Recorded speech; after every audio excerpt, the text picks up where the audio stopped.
ఒక బాటసారి ప్రయాణమైపోతూ దారిలో ఒక మైదానాన్ని చేరుకున్నాడు. అతడు ఎండలో నడిచినందున అలసి ముచ్చెమటలు పట్టగా కాసేపు విశ్రమించాలని ఒక చెట్టు నీడన కూర్చున్నాడు. కొంచెం సేపయ్యాక అక్కడ నిద్రపోవటానికి తనకొక పాన్పు లభిస్తే ఎంత సుఖంగా ఉంటుందో కదా అని ఊహించుకోసాగాడు. అతడు కూర్చున్నది కల్పవృక్షం నీడలో. అతడి ఊహలో కోరిక మెదలగానే అతడి పక్కన ఒక చక్కని పానుపు అమర్చబడింది. దాన్ని చూసి అతడు ఎంతో ఆశ్చర్యపోయి దానిమీద పడుకున్నాడు.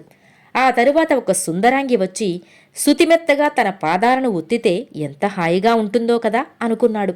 ఈ తలపు కలుగగానే నిజంగానే ఒక సుందరాంగి వచ్చి తన పాదాలను ఒత్తుతుండటం కనుగొని బాటసారి పరమానందభరితుడయ్యాడు. ఆ తర్వాత అతడికి విపరీతమైన ఆకలి వేసింది.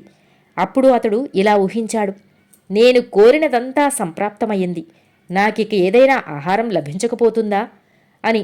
మరుక్షణంలోనే అతడి ముందు రకరకాలైన రుచికరమైన పదార్థాలు, పిండి వంటలు వడ్డించబడ్డాయి. సంతోషంతో వెంటనే వాటిని ఆరగించసాగాడు. తృప్తిగా తిన్న తరువాత పరుపు మీద పడుకొని ఆ రోజు జరిగిన సంఘటనలన్నీ నెమరు వేసుకుంటూ ఇలా అనుకుంటున్నాడు: చటుక్కున ఇప్పుడు హఠాత్తుగా నన్నొక పులి వచ్చి గుట్టుక్కిన మింగితే అని ఊహించుకున్నాడు.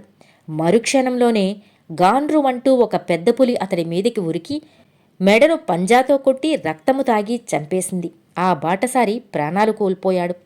సామాన్యంగా లోకుల గతి ఇలాగే పరిణమిస్తూ ఉంటుంది. కీర్తి గౌరవాలను వాంఛించి భగవంతుణ్ణి ప్రార్థించే పక్షంలో మీ కోరికలు కొంతమేరకు తప్పక సిద్ధిస్తాయి.